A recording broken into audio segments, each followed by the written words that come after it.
Hi, my name's Deanna Lyons. And have you ever kind of worried about, oh, I don't have the right thing to say when I'm tapping. I don't do it right. I don't know if I'm hitting the points. Should I use my right hand or my left hand? Should I use both hands? I can't do it right, so I'm not going to do it at all. Well, I have to tell you, even really crappy, shitty tapping helps.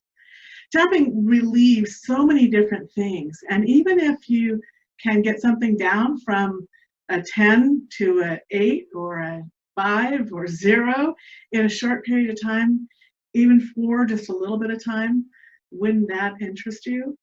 And it will open your life in so many ways. So the only way you can do tapping wrong is to not do it at all, even if you're kind of shitty at it, or if you think you are, because you probably aren't. Tap on everything. I promise you, your life will get better and better.